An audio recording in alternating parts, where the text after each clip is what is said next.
for the best coverage of the Jazz, Utes, and Cougars is right here on The Zone. This is JJ and Alex, presented by G2G Bars on 97.5, the KSL Sports Zone.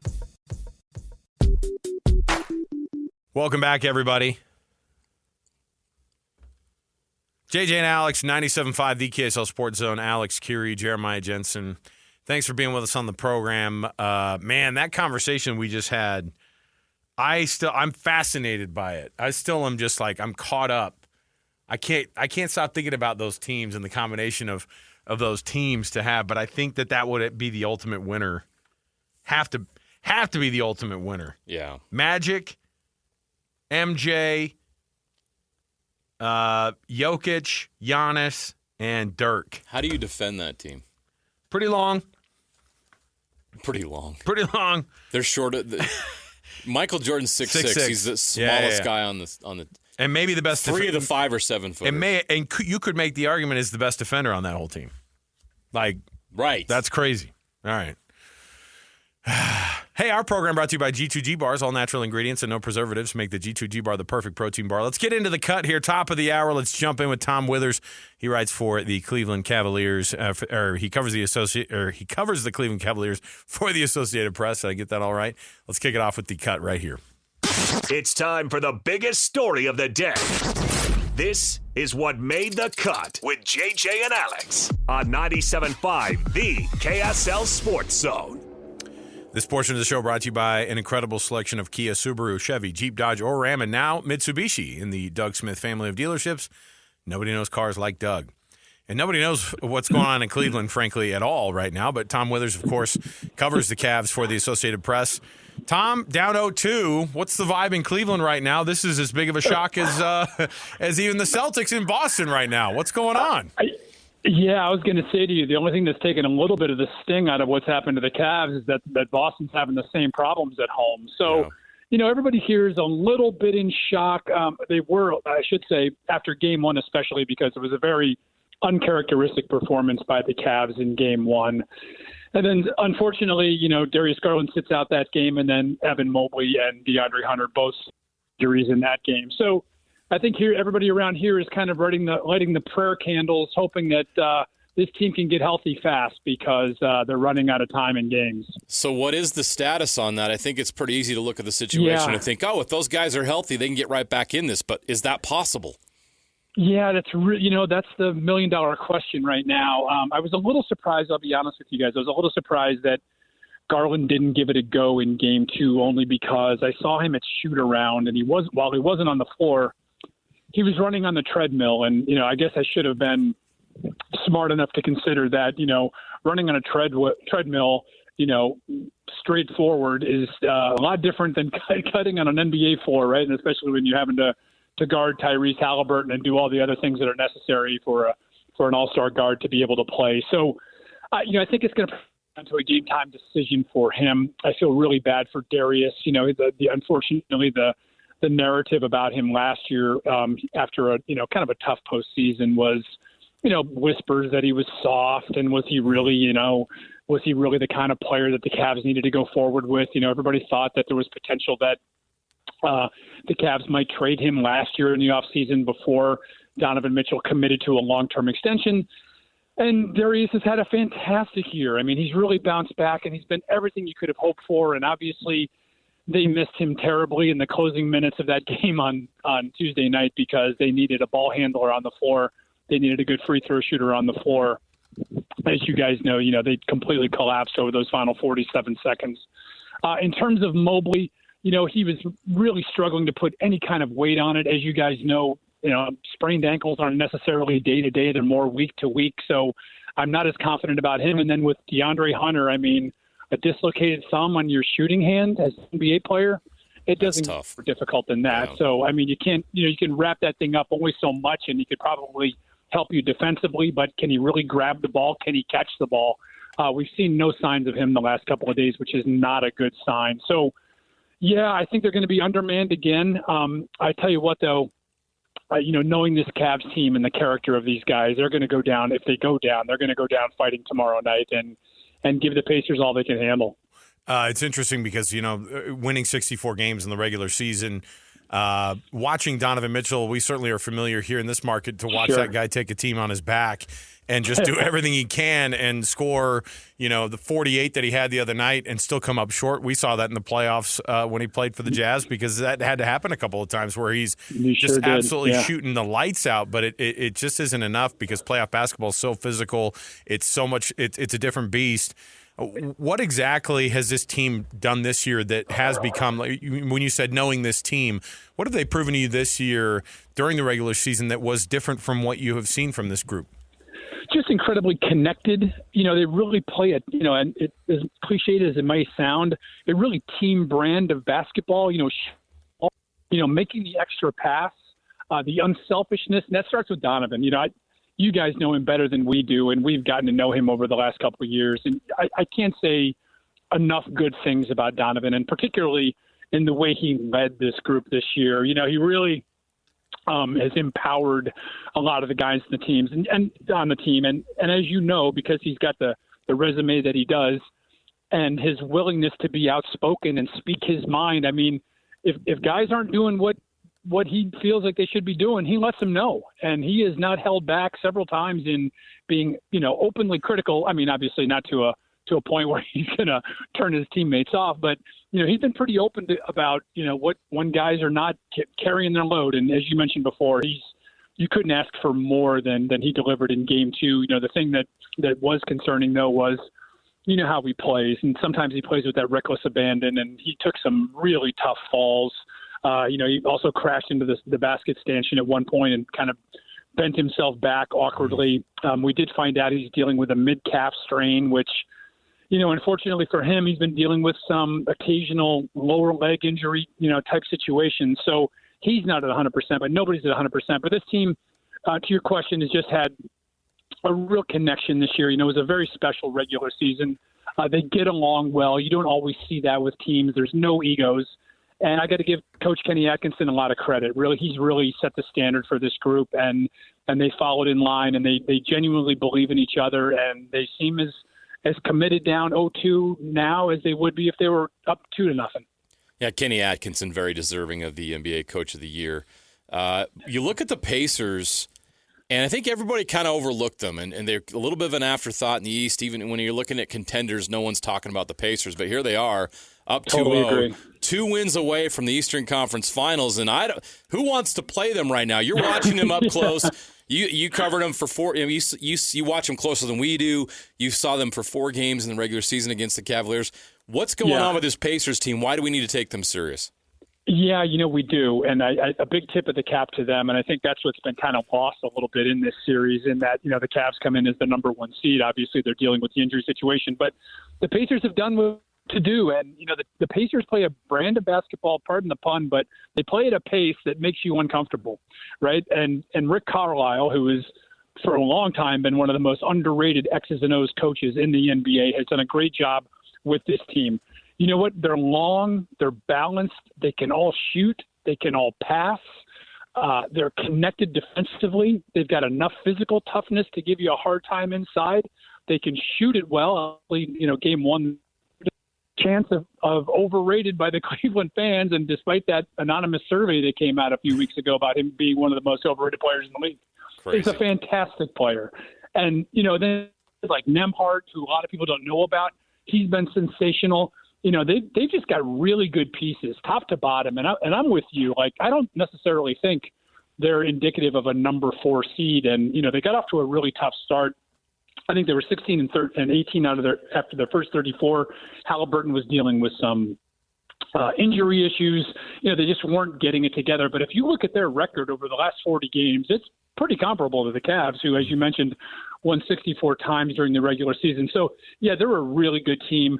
And they force you to play their game, which I think is always a good sign of a well-connected and well-coached team. They kind of force you. They make you uncomfortable, and they do it defensively as well. They got a bunch of guys, Mathurin, Obi Toppin, guys they bring off the bench that can play a physical brand of perimeter basketball that are going to make your guards work for everything. And it's a good group. It's a really good team. And like I said before, I think that's kind of been lost, not only during the regular season, but in these playoffs.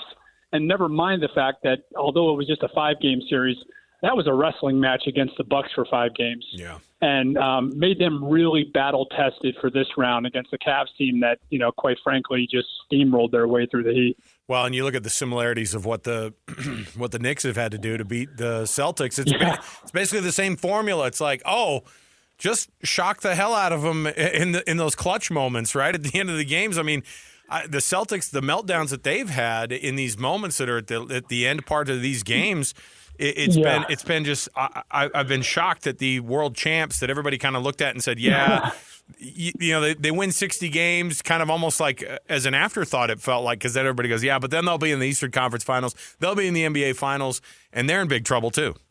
Yeah, to your point, I thought both, Rick Carlisle in Game 2 and then Tom Thibodeau last night, they kind of played the long game, didn't they? I mean, there were long stretches where they had their top players on the bench because they were trying to buy some time, knowing that they needed them fresh for down the stretch. And in the Pacers case, I think Carlisle felt like, you know what, we might be down 20, but, this is an undermanned Cavs team, and I think with our style we can wear them down. And he was right. Now, granted, things didn't exactly unfold, I think, the way he planned. I mean, I don't think he intended for them to be down by 7 points with 7 seconds to go and make the comeback and win. But, just real good strategy. And I think you're seeing the same thing with this New York team, which, by the way, people here are talking about how physical and how tough the Pacers have been. Well, the Knicks are even at a different level, and I think the Celtics are feeling that every single minute of the game. Just like we thought, the Eastern Conference Finals probably going to be at this point, Pacers and Knicks. Like we had it penciled in, right? I don't think anybody had that one figured out. Well, we of course live out here in the West, and we watch a lot of these Western teams, and we know how deep that this conference can be too. Any surprises in these first couple of games as you've seen it go through? Obviously, Golden State and Minnesota. Game 2 tonight. We'll see how this thing goes back and forth. Both coaches sticking their elbows out when it comes to complaining about the referees. Yeah, you see that especially in the playoffs, right? I mean, that's an old, used trick by NBA coaches. You start as soon as things aren't going your way, you start a little bit about the officiating, hoping that it can turn around in the next game, right? That's time tested. That goes back to Red Auerbach and the days in the 50s and the 60s with the Celtics, right? Now you got to send the clips to the league. That's the big move. I sent you some clips. Did you get them? Right. Like I always love that.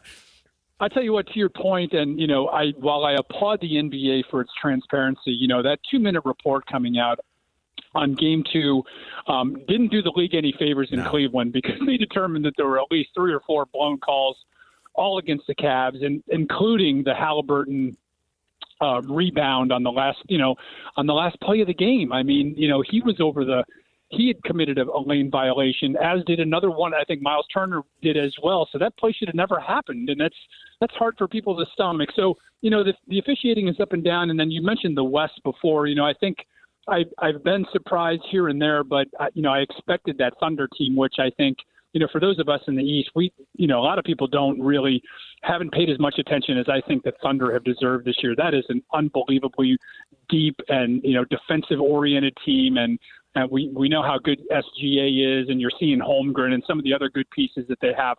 I did not see them winning by 43 last night. I'll say that. That's been the biggest surprise to me so far of these playoffs, was seeing them. I thought they would bounce back, but I didn't see them blowing out the Joker and those guys by 40. I got to ask you about our guy Sam Merrill, who was found a place at the Cleveland Cavaliers. Great story. We've covered him here at Bountiful High School and at Utah State. He's a legend here, and it's great to see him make it in the league. How has he been able to do that in Cleveland, and what does his future look like with the Cavaliers? He's such a good kid. I don't have to tell you guys. Yeah. And he's so likable, and he's really become a fan favorite here for a lot of reasons. One being that he comes off and he's like instant offense, and it feels like every time Sam shoots a 3, it's going in, and if it doesn't, well, something happened to make it not go so. But he's been great. In terms of his future, really kind of hard to say. I think a lot of it, as you guys know, depending on how a playoff season goes, can determine a lot of what happens in the offseason, right? So if this Cavs team should fail to get past this round, and it's going to be tough at this point, you could see some dramatic changes here. That's just the way the NBA works, right? If you if you didn't get it done, if your end goal was to win the NBA title and you come up short, then changes are going to happen. But, whether Sam's here or somewhere else, I think he's cut himself out a nice spot in for a long career in this league. He obviously shoots it well. There have been some questions about whether or not he could hold up defensively. Obviously, when he gets into matchups that are, where he's given up 3 or 4 inches, that's always tough. But I'll tell you what, Sam Merrill is always going to give you an A-plus effort defensively. And, that's sometimes, fighting and scratching and clawing and doing whatever he has to do to stop a guy. But he'll do it. And obviously, Kenny Atkinson loves him. Kenny has talked all year about, the need to play a lot of guys during the season so they're playoff ready. And, he's gone 9 and 10 and sometimes 11 deep. And Sam Merrill has been part of that second crew. I'll tell you what, with Ty Jerome's struggles, particularly in Game 2, and because he was such a good sixth man this year, and if Garland can't go, I could imagine Sam getting back into the starting lineup for Game 3.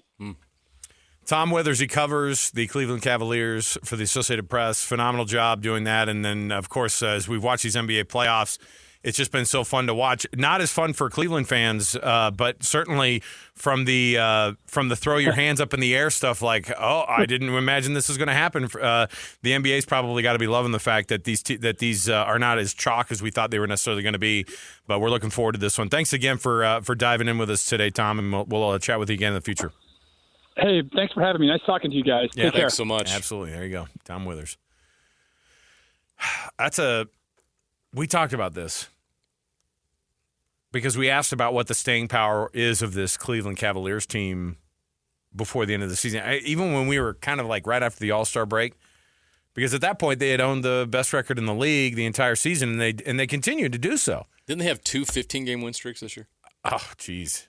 Wouldn't surprise me. When he was winning 64 games, that's an 83% clip. You know what I mean? Like, so they did it against everybody too, by the way. Like, even when and we were looking forward, because every time they would have the 2 times this year that Oklahoma City and Cleveland played, we were like dipped in going, tell me more. Because one of the rare moments where the NBA had event type matchups. Yes, and it was like, this could very well be the matchup that you're looking for in the finals, and they were good games. You remember we were watching those. The Thunder ended up they played only a week apart during the season, but the Cavs won Game 1, and then the Thunder won by 30 down there in Oklahoma City, because they were like, we're going to get these guys back. They beat us on their floor. It was a little bit more of a closely contested deal. They beat them by 20 down there in Oklahoma City, and everybody looked around and went, yeah, I wouldn't mind that series. Yeah. And yet, here we are looking at having to see Tom Thibodeau's come over the rest of the freaking playoffs, man. And that face, that look he gives all the time. You just give him that look. He just gives him that look. Like a toddler whose mother just served him broccoli. He's not. That's what he looks like every time I see him. Just disgusted. He is. He's Does old that school. dude ever smile? He's old school. I bet he loves stand-up comedy. Do you? Big Shane Gillis fan, Tom Thibodeau. I don't feel like that guy. Yeah, he's probably like one of these guys who turns on to go to sleep. He watches some World War II footage. Just like, oh, good. Yeah. Take in some old history. That's probably what he does for fun. Goes to bed. All right. Appreciate Tom Withers joining us. He does a phenomenal job. We'll take the break here. When we come back, we've got so much more to go, including we're going to roll out our weekly winner of the Hercules Hero of the Week. We've got that. Plus, I talked about the officiating a little bit. I do have some of that sound from Steve Kerr. The complaining does not cease. And again, this is what you have to do. You have to be a diplomat. You have to have a PR team when it comes to talking about the league, and you start talking about the playoffs and fouls. And I like to see the toughness. I like to see the insane amount of physicality, because we just don't see it that often in the league. And yet, all that does is create a little bit more room for everybody to complain about what's going on with the officiating. So we'll come back. We'll listen to what Steve Kerr said in retaliation to what Chris Finch sent to the league in that series. So more to go right around the corner. 97.5, the KSL Sports Zone.